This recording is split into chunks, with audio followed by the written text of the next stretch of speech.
It's the disease of permanent war that destroyed the Middle East, not Islamic fundamentalism. Companies are not only sort of part of the government, but they're effectively above the law. It's okay to kill from a distance without a warrant, without a trial, without a jury, and the execution takes place on screen. Once you start a war, you open a kind of Pandora's box. You don't control it, it controls you. And it propels you in directions you never thought you'd go. But that was a clip with Chris Hedges and others speaking about how war perpetuates itself, and specifically the impact in the Middle East. We're seeing the conflict in Syria just raging on, and what's not often talked about is how the U.S. and its Gulf allies, along with Russia and Russia and Iran, are some of the outside actors that are fueling the conflict through weapons and sending in militias. Talk a little bit about Syria in the context of your film. I think we should talk about Syria and Yemen, because Syria has quite correctly been covered a great deal in the media. But I think the reason it's been covered so much in the media is because there's this attempt to make it the bad guys versus the good guys. So the Russians on the side of the Assad regime against the good guys, the people that we are supporting.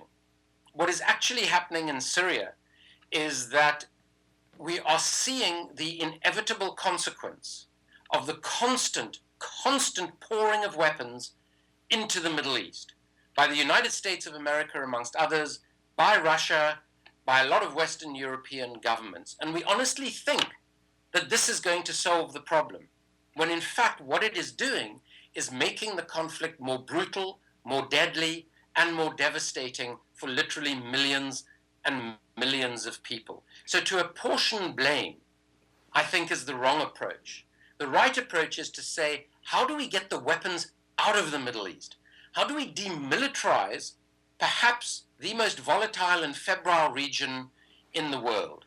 And what the United States and allied countries are doing at the moment, without learning anything from history, because the one thing that history teaches us is that if we're selling weapons to all sorts of people, there is inevitably going to be what is called blowback. Those weapons are going to land up being trained on us ultimately. Now, the ultimate example of that was obviously the Mujahideen in Afghanistan, where the United States of America provided billions of dollars of weaponry and money to the Mujahideen. The Mujahideen then laid the basis for the formation of the Taliban and to some extent Al-Qaeda. So that when the tragedy of 9/11 happened, a Congressman, Charlie Wilson, who had been central to the provision of weaponry and money to the Mujahideen, actually watched what was unfolding on television in New York and watched from his own balcony as a plane crashed into the Pentagon. And he said to himself, oh shit, those are my Muj. In other words, the Mujahideen that America had been weaponizing and funding. Now in Syria, we're doing exactly the same thing. We are arming various groups, believing that they are supportive of us and going to fight those we regard as our enemies.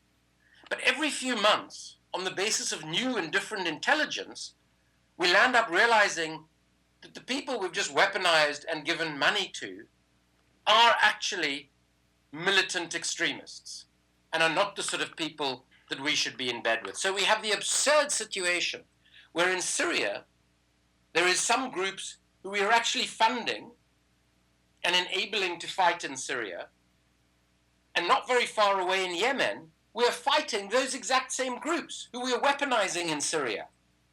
And we hear very little about the Yemeni conflict, because what is happening there is that Saudi Arabia, with a coalition including Egypt and the United Arab Emirates, since March of 2015 has been bombing Yemen, resulting in the deaths of at least 4,000 civilians, and they've been doing that exclusively with American and British jet fighters and bombs and missiles. And they have incontrovertibly contravened international human rights law, the rules of war, the International Arms Trade Treaty, and countless other laws and agreements nationally and internationally. But we hear far less about that situation because of our own role in it. And can you talk a little bit about the power of Saudi Arabia? In your film, which I encourage everyone to watch, you talk about the episode where Prince Bandar actually went to London to demand Tony Blair drop an investigation into weapons deal corruption that the British government was carrying out, because he actually threatened blood on the streets of London if that investigation wasn't dropped. So Ronald Reagan was unable to get a massive arms deal to Saudi Arabia through Congress because in the 80s, Congress feared that arming Saudi Arabia would threaten Israel. So he effectively handed the deal over to his political soulmate, Margaret Thatcher, the Prime Minister of Britain at the time.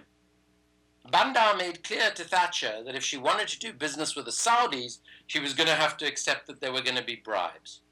6 billion British pounds of bribes were paid on this deal of 43 billion pounds, including just over £1 billion to Prince Bandar himself. Bandar at the time was not only the son of the defense minister of Saudi Arabia, he was also the Saudi ambassador to the United States of America.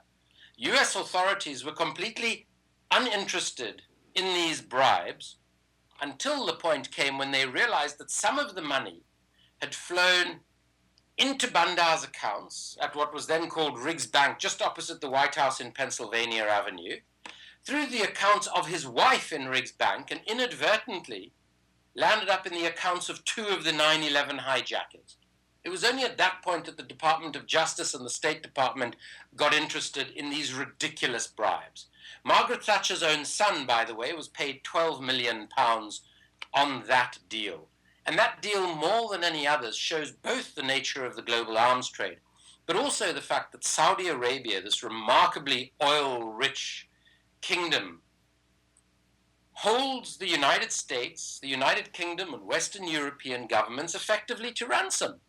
It buys billions of dollars of weapons from all of us, but could never utilize those weapons on its own. It just doesn't have the personnel to. So it's entirely dependent on us to defend itself. But at the same time, is seen by some people to actually be at one level sympathetic to a lot of the extremist Islamism that emanates from within its borders, from Saudi Arabia.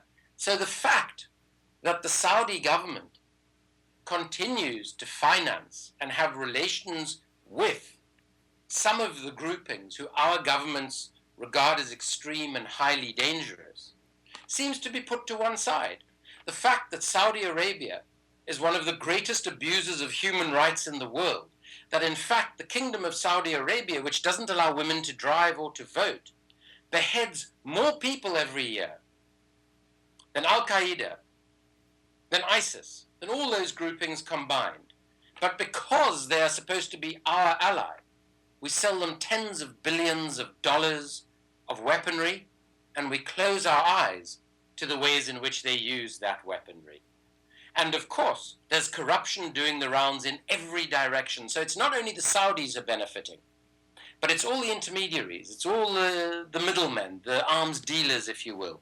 It's all of the executives at the big defense contractors who are benefiting from these deals. And this is the absurdity of the global arms trade. So not only is it undermining our democracies, it's even undermining the very security and defense that it is supposed to be bolstering. And therein lies its absurdity.